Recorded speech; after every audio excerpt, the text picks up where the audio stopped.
ipapakita na may kissing scene. Yes. Pero hindi na po ngayon uso yan, di ba? The more na parang sinusubukan na tinitikman nila yan. At kasi naging curious ba? Oo, kaya yan? yes. Parang mag-ano mag-hallucinate. Mag-imagine ka. Bakit ba bawal yun? O kaya nga sabi nga rito sa ating research, 80% ng mga babaeng teenager ang hindi nakakaalam ng kanilang fertility period. At hindi rin nila alam na sila'y maaaring mabuntis sa panahon ng sila ay mabunga o fertile.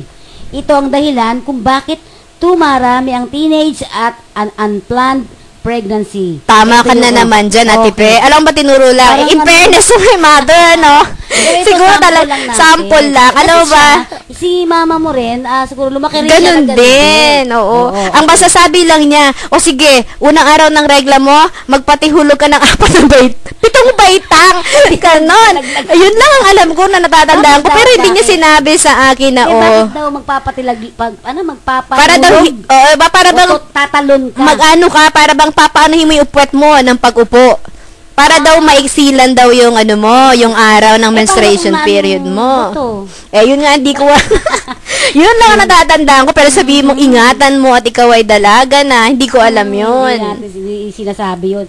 Ako naman, huwag maliligo. Yes, yan. Huwag kang maligo kasi titigil. Oo, titigil yung mens. Maluluka ka.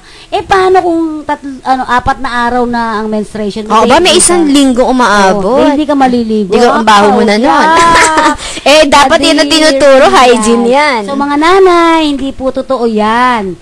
At, ang maagang pagbubuntis din ang nangungunang dahilan ng kamatayan ng mga kababaihang may edad 15 o 15 years old hanggang 19 years old. Ito Mars. Mars na kita ngayon.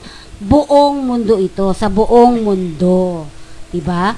Kasi nga, kung hindi alam nga ng isang bata, ng isang teenager yun, naku. Lalo kung nag-explore yan, diba? Yes. Hindi sila ganon ka safety sa kanilang naku, kumbaga, kulang nga yun sa papagpapaalala mula sa magulang sa isa nanay nila na ito magiging kalalabasan niya, ito magiging responsibilidad mo. Kaya nga. Sige, at may mga ilan pa tayo dito na pag-alaman din, tingnan mo, maaring maiwasan ang magang pagbubuntis ng mga teenager kung gagabayan ng husto ng mga responsableng magulang ang kanilang anak hanggang sa usaping sexual. Anong masasabi mo dyan? Ayan. Ito nga yung sinasabing magagabayan tayo. So, ibig sabihin, pag nagtanong si Nene o yung ating mga anak ng tungkol sa sexuality nila, may anong masasabi mo doon?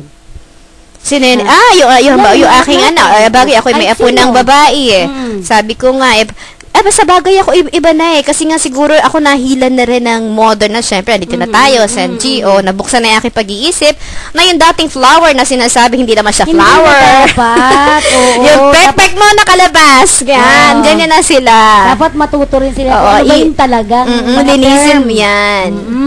Well, naku, maiksi na naman ang ating oras, partner. Ang sarap-sarap pag-usapan, no?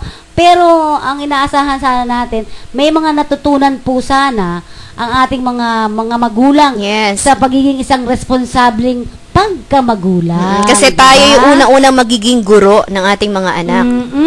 Pero sige, isa pa uri natin, parinig pa rin natin tong galing ito sa Popcom. Pakinggan natin muli.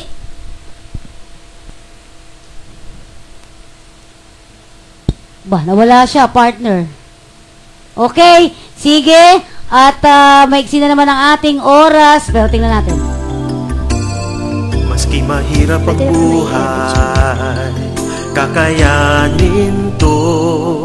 Para sa inyong kapakanan, ibibigay kahit ano.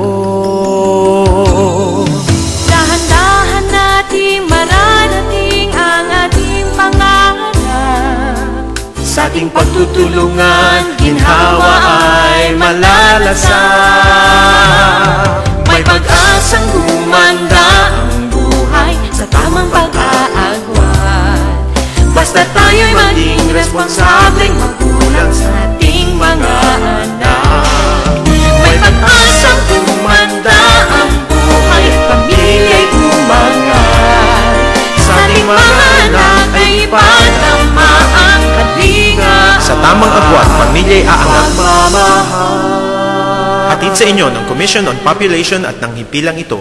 Okay, napakaiksi po ng ating oras. Ano, ang bilis-bilis ng panahon. Ang sarap-sarap pa namang pag-usapan yung mga ganyang bagay. Naman tayo, babalik tayo. Pero anyway, batiin mo na yung mga dapat mong batiin, Corazon. I'd like, muna, partner, no? I'd like to remind them for any comments or suggestions they want to share us again, they can phone us at 4340936 or email us at services@kakampi.org. And also, I am inviting you all listeners, mga friends, na Pwede sila bisitahin tumawag nyo sa naman atin. po yung aming website sa www.kakampi.org. Okay, at Ayan. po itong ating mga programang ito maririnig din doon aside from WDD, no? At syempre sila nakaano din sila, ha.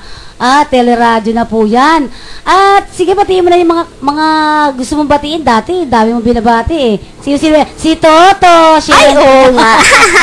Batiin Of na course, natin yung lahat. aking best friend si Toto. Ayan. Si Cathy, no? Si Milet, si Cathy, si June Ignacio ng DZRM. Yan, si Jojo Duque ng DZRM also. And of course, isa sa mga mabait na technician na naging bahagi din ng ating buhay bilang isang broadcaster, ayan si Rick. Ayan, ng Radio Pilipinas. Pilipinas. Diyan tayo mga nagsipag Yan, tsaka gawin, si ano? Anthony.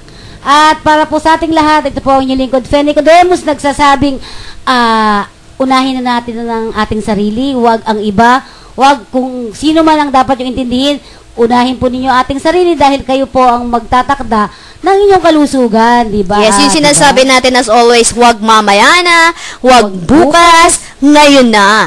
Okay, sige po. At muli, sa susunod po nating magdinig, mapapakinggan niyo po muli kami dalawa. Partner, babay sa'yo. Ano tatabi mo doon?